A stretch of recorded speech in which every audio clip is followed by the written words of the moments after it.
Good day, Nai. So, thank you for agreeing to be interviewed. We are the student of Bohol Island State University conducting the interview to learn more about the experiences and contribution of Filipino farmers. So, I am Ananet El Mainet, 21 years of age from Tanday, Coralia, Bohol. Before we begin, may we ask for your basic information? So, can you tell us about yourself? Unsay pangalan ni mo, Nay? Elena Agiles. So, unsay palayo nga tawag ni mo diri? Juan, Ilin, Ah, pilay edad? 66, Taga asa ka, Nay? Tagubas, Antiquera, Bohol. So, we will begin the interview. First question, Nay. Ngano nga imong gipili ang pagpananom isip imong panginabuhian? Gipili na ng pagpananom kay aron dako kayo ikatabang sa atong kinabuhi nga dili na ta kaayo makapamalit. Alas. Mm, Sunod, Nay. Unsa nga tanom ang imong gipananom karon? Tanom ko og mga vegetable, Unsa nga mga gulay nga vegetables? pichay, talong, batong, ampalaya, Dagdag daga og naasa ang kuan gratad. okay. O sayote, nakabungan po akong sayote. Ah, Ang akong batutig-utan na po po. sunod, Nay. Pila na ka tuig ka nga nagpananom? Sukad pa sa una, sa daga pa ko, mananomi, namami basak, magtanomi og humay. Na, karon na namin nyo, wa na kaayo mga utanon na, mong gipananom. Mga lubi, ana, mo aron napay makupras na mo. Karon, mga utanon, kaya aron dili na ko kaayo kapamalit sa merkado. Sunod. Unsa ang imong adlaw-adlaw nga mga buluhaton sa umahan? Kanang pag-atiman sa mga tanom, mga vegetable, ah, panan, kultibeton, ya, halingan, kay aron walay doon. Ah, sunod, Nay, is unsa nga kalisdanan ang imong nasinati isip usa ka mag-uuma?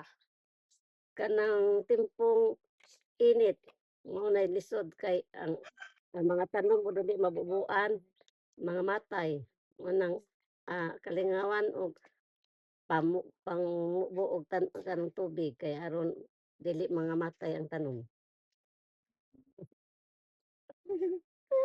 Okay. So, good afternoon once again, ma'am. So, I'm Joanna Migandayan from Anda, Bohol. I'm 19 years old. So, ang next question, ma'am, is, nakasinati na ba ka og diskriminasyon o dili patas nga pagtrato tungod sa imong gender, edad, or kahimtang?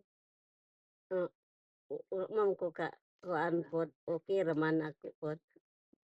Okay, ma'am. So, next is, unsa ang nagdasig kanimo nga magpadayon sa pagpananom?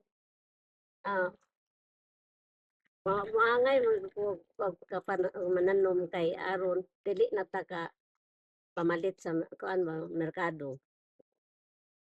Kuan ang ato ang Makapares na. makabudget.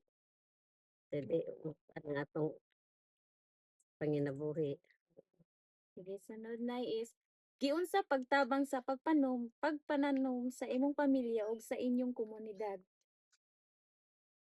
Ang pagtabang nga akong mga anak may mutabang pod og pamubo sa barangay makatabang pod kay kung naay evaluation naamay imong pakatan-aw nila.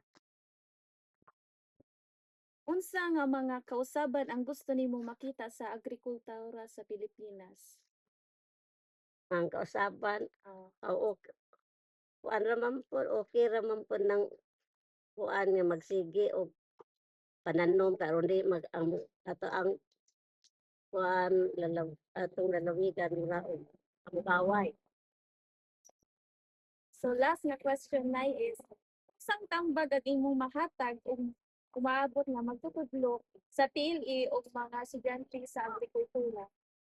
Ang akong ikatambag nga maningkamot sila sa kanang pag-eskwela o kuan sa pagpananom kay aron makatabang sa ilahang komunidad o sa ilahang pamilya pod. Salamat kayo, Nay. So, Mm. thank you very much for taking time to answer our questions and for sharing your valuable experiences and with your knowledge with us. Then, we truly appreciate your participation. We wish you a good health, a successful harvest, and continued success in your farming. Thank you and Salamat. have a wonderful day. Oh,